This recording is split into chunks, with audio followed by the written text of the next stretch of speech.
ज्ञान लेने के लिए तैयार है। तो यहाँ पर सब लोग ज्ञान लेने के लिए तैयार है। सबकी ज्ञानेंद्रिय खुली है। कहीं कोई अपनी ज्ञानेंद्रिय कहीं और तो नहीं रख के आया। मन घर में तो नहीं रख के आया। किसी को भूख तो नहीं लग रही। भूख लग रही होगी तो शरीर यहाँ रहेगा, लेकिन मन नाम का ज्ञानेंद्रिय वहां रहेगा। प्यास लगी होगी तो मन उधर जाएगा। तो ये जो मन है, इस मन को यहाँ उपस्थित रखना है जागरूकता के साथ, एकाग्रता के साथ में। आप अभी ज्ञान लेने के लिए तैयार है। तो इस तरह से वंदन करने के कितने अच्छे उद्देश्य पता चले हैं। गुरु को वंदन करने के उद्देश्य समझ में आ गए। ज्ञान लेने के लिए समर्पण करना, उसके रिस्पेक्ट करना, उसका सम्मान करना, और क्या बताया था एक, अहंकार कम करना। जब हम झुकते हैं तो हम अपना अहंकार कम करते हैं।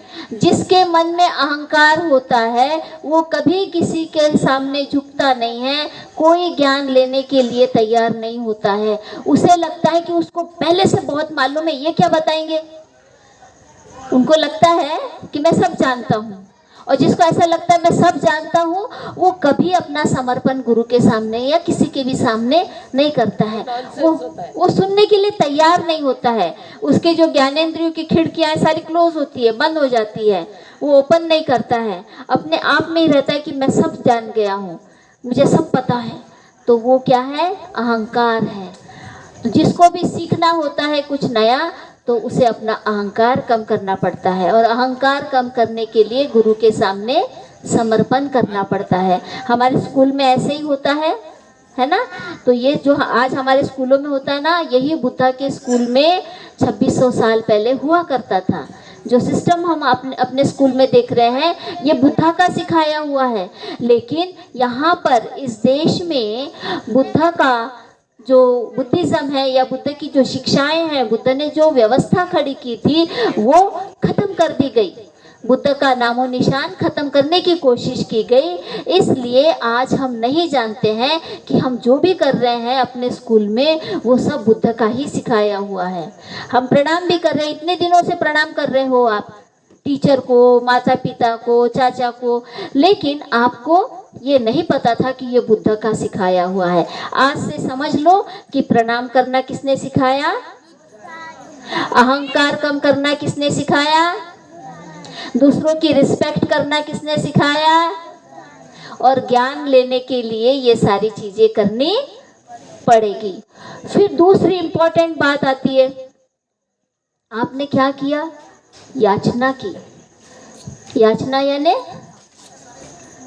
विनंती करना। विनंती शब्द इस्तेमाल करते हो आप लोग, विनंती करना, रिक्वेस्ट करना, है ना।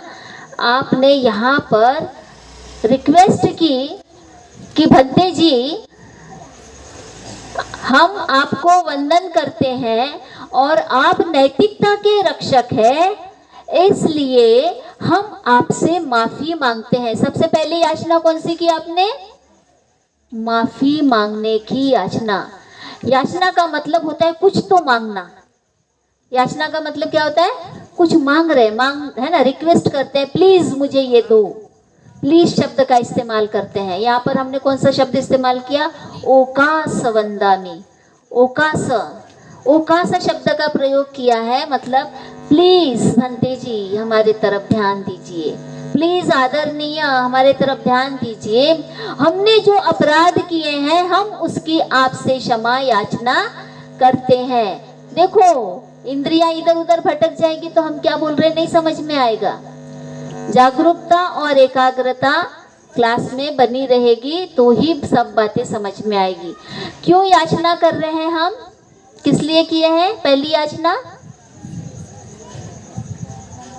अपराधों की क्षमा मांगने के लिए। शुरुआत यहाँ से होती है। हम लोग सुबह से लेके शाम तक कई तरह के अपराध करते हैं ना। अपराध करते हैं या गलतियां करते हैं? सही है। सबको लगता है कि हम गलती करते हैं, तो गलतियों की तो माफी नहीं मांगी जा रही है। यहाँ तो अपराधों की माफी मांगी जा रही है, और आप कहते हैं कि आप अपराध नहीं गलतियां करते हैं। हाँ, चाहे झूठ बोलना क्या है? गलती है या अपराध है? पक्का ना? शराब पीना गलती है या अपराध? मारपीट करना।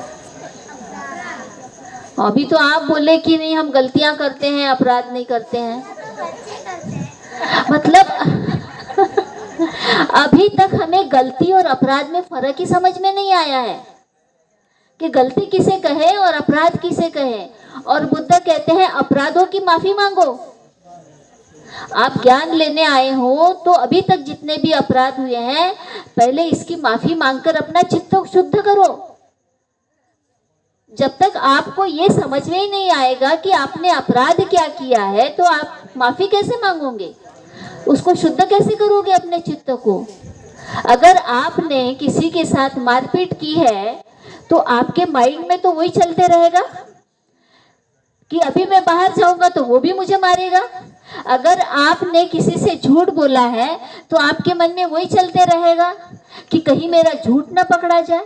यदि आपने किसी की कोई चीज चुराई है, तो भी आपके मन में चलते रहेगा कि कहीं मेरी चोरी ना पकड़ी जाए। अपराध हमारा सुकून छीन लेते हैं, हमारे मन की शांति को भंग कर देते हैं। और जिसके मन में इतना कुछ चल रहा हो, वो ज्ञान लेने के लिए एकाग्र कैसे होगा? कंसंट्रेशन रहेगा नहीं, मन में वही दुविधा चलती रहेगी। इसलिए बुद्ध कहते हैं पहले अपराधों की क्षमा मांगो। गलती की अब क्षमा मांगने के लिए क्यों नहीं बोला है?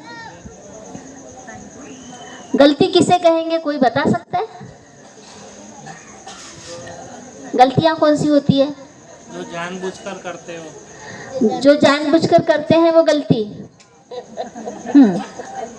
उदाहरण के लिए, जैसे हमें पता है कि ऐसा करने से अगर ये गलत ही है, फिर भी हम करते हैं। अच्छा, कप में से दूध फैल गया, गलती है या अपराध है? वो गलती है। तो वो जानबूझकर दूध फैलाया? चलते चलते मैं फोन पे बात कर रही हूँ और मुझे रास्ता दिखाई नहीं दिया, मैं गड्ढे में गिर गई।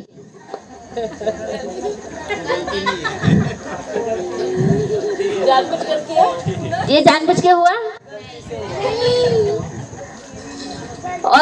और इसकी क्षमा नहीं मांग रहे हैं, बेध्यानी में कुछ हो रहा है। हम सोच नहीं रहे, हमारा ध्यान कहीं और है और हमें पता ही नहीं कि हम क्या कर रहे हैं, कैसे कर रहे हैं। दूध फैल गया, उसको बचा नहीं सकते। गड्ढे में गिर गया, उसको बचा नहीं सकते। माफी मांग लो, वो नहीं मिलने वाला वापस। माफी मांगने का वक्त ही कहाँ है? चलते चलते ठोकर लग गई, किससे माफी मांगोगे? आपको गलती की तुरंत सजा मिल जाती है, माफी मांगने का मौका ही नहीं है। हेलो, गड्ढे में गिर जाओगे या दूध गिर जाएगा, कप फूट जाएगा, पैर में चोट लग जाएगी, ये गलतियां हैं। इसकी सजा तुरंत प्राकृतिक रूप से मिल जाती है, तो माफी मांगने का कोई औचित्य नहीं रहता। लेकिन अपराध वो होते हैं जो सोच समझ के षड्यंत्र करके किए जाते हैं, जानबूझकर किए जाते हैं, किसी को चोट पहुंचाने के लिए, किसी को तकलीफ देने के लिए। चोरी भी सोच समझ कर की जाती है। गलती से चोरी होती क्या? नहीं, गलती से चोरी नहीं होती है।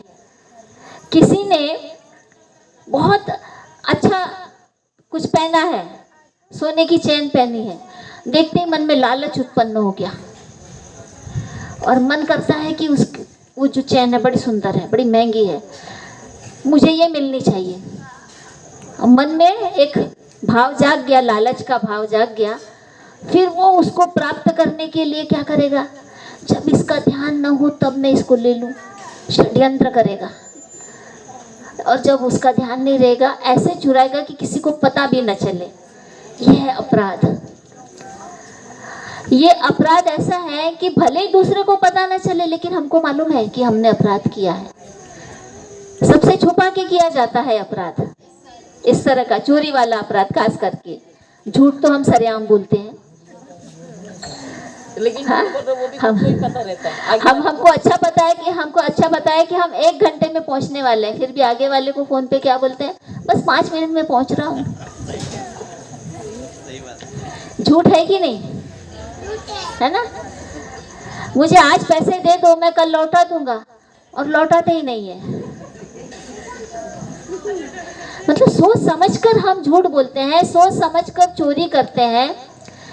किसी के प्रति हमारे मन में राग द्वेष आ गया है तो हम उसके साथ में लड़ाई झगड़ा करते हैं, मारपीट करते हैं। घर में कैसे सास बहू, पति पत्नी कैसे झगड़ा करते हैं, भाई बहन कैसे झगड़ा करते हैं, मन में गुस्सा पकड़ के रखते हैं, इसने मेरे साथ ऐसा किया, मैं भी इसके साथ ऐसा करूंगा।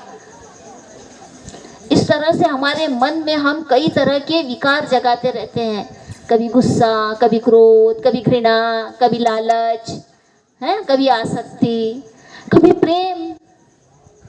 प्रेम में भी अपराध होते हैं, मालूम है? सब लोग बड़े प्रेम के पुजारी है, लेकिन बुद्ध कहते प्रेम भी अपराध है, क्योंकि वो 2 तरफा नहीं होता है, 1 तरफा होता है तो अपराध हो जाता है। इसलिए लड़कियों के ऊपर एसिड डाला जाता है, खून भी कर दिए जाते हैं, 1 तरफा प्यार में मारपीट होती है। कई तरह के अपराध हम सोच समझ कर करते हैं, और बुद्ध कहते हैं इससे हमारी शांति भंग होती है। और हम क्या चाहते हैं? हम क्या चाहते हैं जीवन में? शांति चाहते हैं ना, सुख और शांति चाहते हैं। और सुख शांति मिले ऐसे कोई काम करते हैं? सारे ऐसे काम कर रहे हैं जिससे हमारी सुख शांति भंग हो जाए, और हमको पता ही नहीं कि हम खुद ही अपनी सुख शांति भंग कर रहे हैं। हमको लगता है इतना सा झूठ बोला तो क्या हो गया, है ना? 1 घंटे की दूरी पर है और बोलते 5 मिनट में पहुंच जाऊंगा। वो उधर परेशान हो रहा, 5 मिनट बोला अभी तक नहीं आया, 10 मिनट हो गए, 5 मिनट बोला, 15 मिनट हो गए, अभी तक नहीं आया। उसका धीरे धीरे पारा बढ़ते जाता है।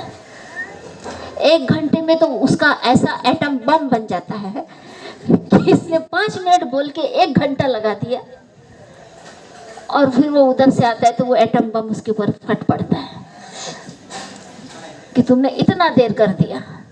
सच बोल देते तो अच्छा होता ना, उसके भी मन की शांति भंग कर दी, और एक अच्छे दोस्त के साथ में दुश्मनी मोल ली। मैत्री भाव रहा क्या? मैत्री भाव खत्म हो गया। दोनों में तू मैं हो गई, लड़ाई झगड़ा हो गया, लड़ाई झगड़े से गाली गलौज हो गई, गाली गलौज से मारपीट हो गई, मारपीट से फिर हत्या तक बात पहुंच गई। मतलब इतनी सी चिंगारी क्रोध की कहां से कहां तक लेके जा सकती है। हम इतनी सी बात बोलते हैं, लेकिन वो इतनी सी नहीं होती है।